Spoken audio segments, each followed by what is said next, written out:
കേരള ബ്ലാസ്റ്റേഴ്സിനെ പറ്റിയുള്ള ആരാധകരുടെ ആശങ്ക 11 വർഷങ്ങൾക്കിപ്പുറവും പരിഹാരം കാണാതെ തുടരുമ്പോൾ നിരാശ നിറഞ്ഞ ഒരു സീസണും കൂടെ കടന്നുപോയി പുതിയ സീസണിലെ ട്രാൻസ്ഫർ നീക്കങ്ങൾക്കായി കാത്തിരിക്കുകയാണ് ആരാധകർ.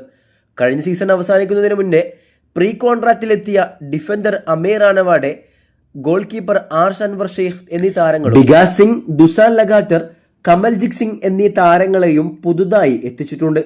പക്ഷേ ഇതിൽ ദുസാൻ ലഗാറ്ററിനേക്കാൾ ക്രിയേറ്റീവായ DMFനെയാണ് ബ്ലാസ്റ്റേഴ്സിന് ആവശ്യം.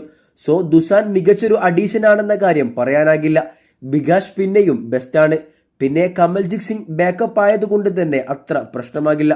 നിലവിൽ സൂപ്പർ കപ്പിലെ മോശം ഫോമെ തുടർന്ന് നിരവധി താരങ്ങളെയും ബ്ലാസ്റ്റേഴ്സ് പുറത്താക്കാൻ ഒരുങ്ങുന്നുണ്ട്. നോവ ഒഴികെയുള്ള വിദേശ താരങ്ങളിൽ എല്ലാവർക്കും പകരക്കാരെ കണ്ടെത്താനും ബ്ലാസ്റ്റേഴ്സ് ശ്രമങ്ങൾ തുടങ്ങിയിട്ടുണ്ട്.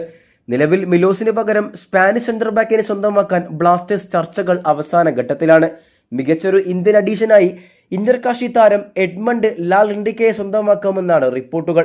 കൂടെ തന്നെ മികച്ച ഇന്ത്യൻ സൈനിങ്ങുകളും ഉടൻ തന്നെ പ്രതീക്ഷിക്കാം. നിലവിലുള്ള ഇന്ത്യൻ താരങ്ങളിൽ ഹോർമിപ്പാം, സന്ദീപ്, ഐബാൻ, ഇഷാൻ തുടങ്ങിയ ഇന്ത്യൻ താരങ്ങൾ പുറത്തായേക്കും. ഹോർമിപ്പാം ബ്ലാസ്റ്റേഴ്സിൽ തുടരാൻ താല്പര്യമുണ്ടെങ്കിലും ബ്ലാസ്റ്റേഴ്സിന് താല്പര്യം കാണിച്ചിട്ടില്ല. താരം നിലവിലുള്ള ട്രാൻസ്ഫർ മാർക്കറ്റിൽ അവൈലബിൾ ആണ്.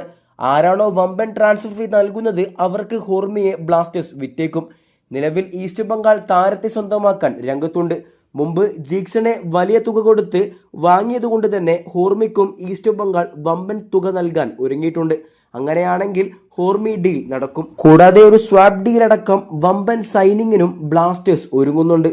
കൂടുതൽ റിപ്പോർട്ടുകൾ വരും ദിവസങ്ങളിൽ പ്രതീക്ഷിക്കാം. വീഡിയോ അവസാനിക്കുന്നു. കൂടുതൽ കേരള ബ്ലാസ്റ്റേഴ്സ് ISL വാർത്തകളുമായി അടുത്ത വീഡിയോയിൽ കാണാം.